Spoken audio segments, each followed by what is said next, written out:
Assalamualaikum warahmatullahi wabarakatuh. Salam Saintia. Apa kabar anak-anak hari ini? Semoga dalam keadaan sehat dan tetap semangat dalam mengikuti pembelajaran ya. Kembali lagi bersama saya di Lokusnya Belajar IPA. Nah, hari ini kita akan belajar tentang sistem ekskresi pada manusia. Lebih tepatnya, kita akan membahas lebih detail tentang kelainan pada sistem ekskresi manusia. Nah, sebelum kita masuk ke materi kelainan pada sistem ekskresi, kita review dulu materi yang sebelumnya ya. Ada yang masih ingat tentang organ-organ ekskresi? Ada berapa ya organ ekskresi itu? Ya, betul sekali. Ada 4 organ ekskresi pada manusia. Yang pertama adalah kulit. Kenapa kulit disebut sebagai organ ekskresi? Karena kulit mengeluarkan sisa metabolisme berupa keringat. Yang kedua adalah paru-paru. Kenapa paru-paru bisa disebut sebagai organ ekskresi? Karena paru-paru mengeluarkan sisa metabolisme berupa karbon dioksida dari hasil pernapasan. Yang ketiga, organ ekskresi adalah hati yang ada di sebelah kanan. Kenapa hati disebut sebagai organ ekskresi? Karena hati mampu mengekskresikan atau mengeluarkan sisa metabolisme yaitu getah empedu. Yang terakhir yang disebut sebagai organ ekskresi adalah ginjal. Ada yang masih ingat kenapa ginjal disebut sebagai organ ekskresi? Tepat sekali, karena ginjal mengekskresikan sisa metabolisme dalam tubuh kita dalam bentuk urin. Sudah ingat semua ya? Nah, kita masuk ke materi pokok kita tentang kelainan pada sistem ekskresi. Coba kita sama-sama perhatikan video yang ada di samping ini. Apa yang kalian lihat dari video itu? Silakan diamati bersama-sama ya. Ya, tepat sekali. Ada seorang anak yang sedang meminum air soda. Nah, adakah di antara kalian yang tahu kandungan apa sih yang terdapat pada air soda tersebut? Coba kalian tuliskan di buku catatan kalian atau kalian bisa tuliskan jawaban kalian di kolom komentar. Nah, ternyata air soda yang kita sering temukan di minimarket terdekat di rumah kita itu mengandung air gula atau kadar gula yang cukup tinggi. Kita lihat sama-sama di tabel berikut ini ya.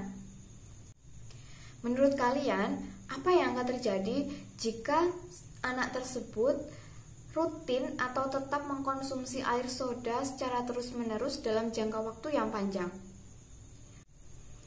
Nah, dari tabel ini kita tahu bahwa air soda itu mengandung kadar gula yang cukup tinggi.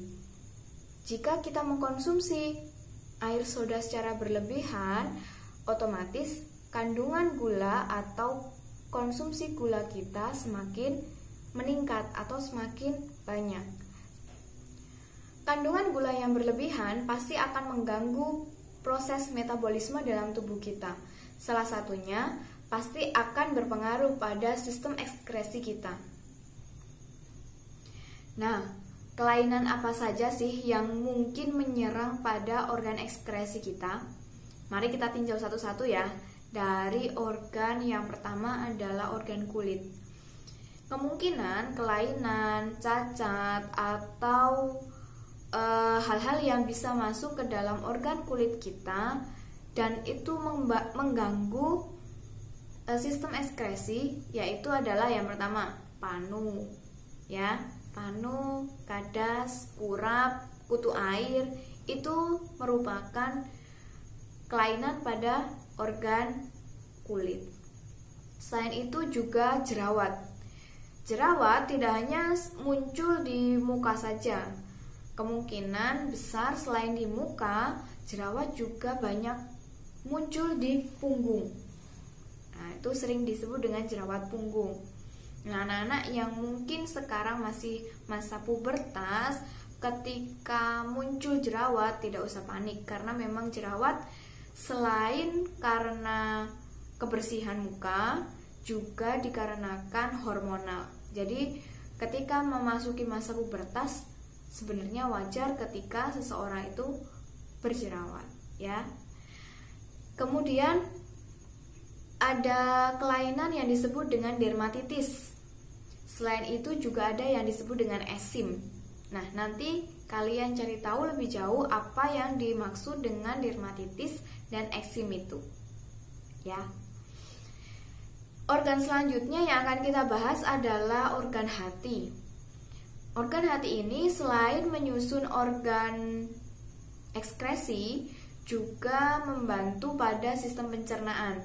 Jadi tidak akan jauh-jauh dengan kelainan pada sistem pencernaan juga, yang mungkin sudah kita bahas di pertemuan sebelumnya.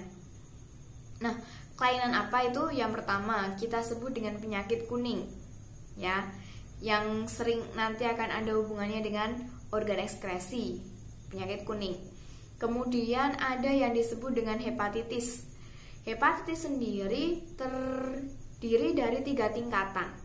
Yang pertama hepatitis A, hepatitis B, dan hepatitis C. Kemudian ada yang disebut dengan sirosis hati.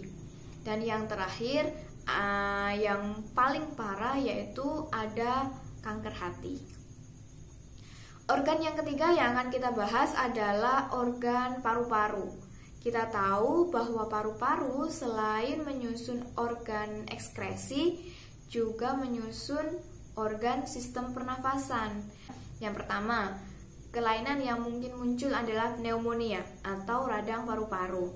Yang kedua, asma, sak nafas, ya. Yang ketiga adalah tuberkulosis atau kita sering sebut dengan TBC.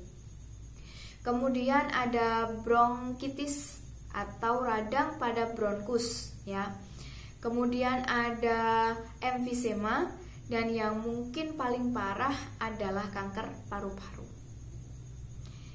Nah, yang terakhir organ yang mau kita bahas adalah ginjal. Karena organ ginjal ini adalah satu-satunya organ yang menyusun sistem ekskresi sendirian tanpa dia membantu sistem yang lain, maka kelainannya juga sangat kompleks. Yang pertama, ada yang disebut dengan diabetes insipidus. Yang kedua, ada yang disebut dengan diabetes mellitus, DM, atau kita sebut dengan kencing manis biasanya. Kemudian ada kelainan yang disebut dengan batu ginjal.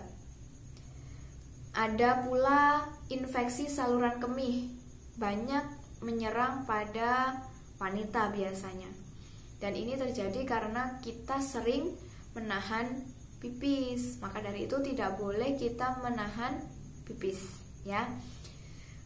Dan ada yang disebut dengan nefritis atau radang pada nefron. Masih ingat kan nefron itu apa? Iya. Kemudian ada yang disebut dengan albuminaria. Dan yang paling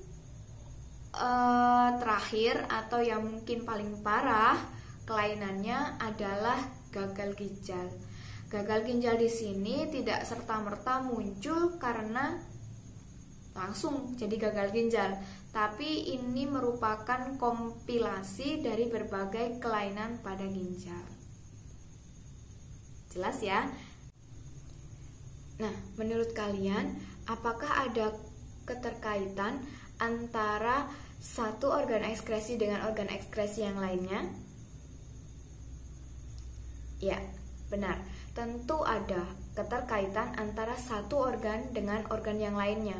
Misalnya, apa yang akan terjadi dengan tubuh kalian jika udara sangat dingin? Siapa yang akan berperan dalam mengekskresikan sisa metabolismenya?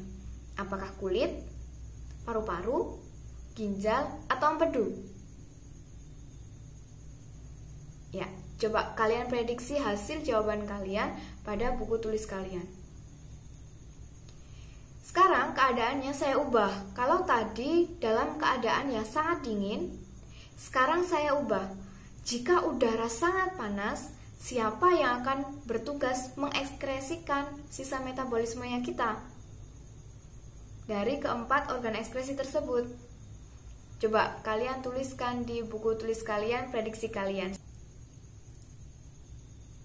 Dari ilustrasi tersebut, ternyata ada hubungan antara dua organ ekskresi yang saling berkaitan kerjanya.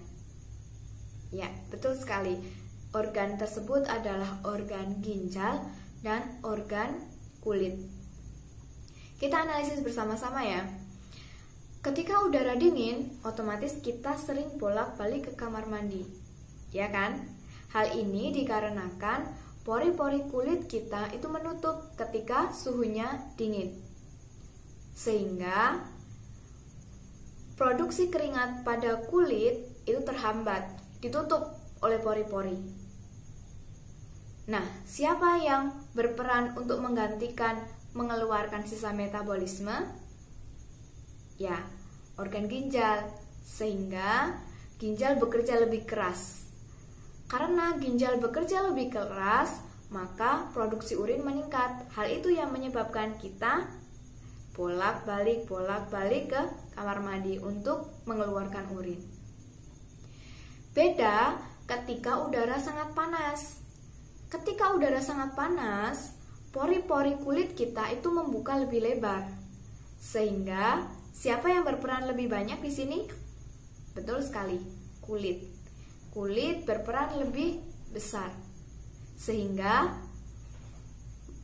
pengeluaran keringat lebih banyak. Jika pengeluaran keringat lebih banyak, ginjal istirahat lebih banyak juga. Sehingga yang dikeluarkan keringat. Sehingga pengeluaran keringat meningkat, namun produksi urinnya menurun. Nah, ini yang disebut sebagai dengan kesetimbangan metabolisme, karena adanya kerjasama antara organ satu dengan organ yang lainnya. Nah, kira-kira organ apa saja yang saling berkaitan dalam sistem ekskresi ini? Boleh kalian tuliskan di buku catatan kalian, prediksi kalian. Nah, setelah mengikuti kegiatan pembelajaran ini, saya memiliki mystery box untuk kalian pecahkan, di mana di dalamnya terdapat kartu permasalahan tentang kelainan pada sistem ekskresi. Di sini terdapat berbagai kasus yang harus kalian pecahkan. Kemudian, kalian presentasikan dan kalian jelaskan melalui video sosiodrama. Contohnya seperti ini. Jika seseorang sudah memiliki atau sudah mengidap penyakit ini, kelainan ini, bagaimana cara menanggulanginya atau menyembuhkannya? Nah, bagaimana anak-anak? Bisa ya? Oke, terima kasih. Jika ada pertanyaan, kita bisa diskusikan melalui kolom komentar maupun melalui saluran komunikasi yang lainnya. Terima kasih atas perhatiannya. Semoga bermanfaat. Assalamualaikum warahmatullahi wabarakatuh.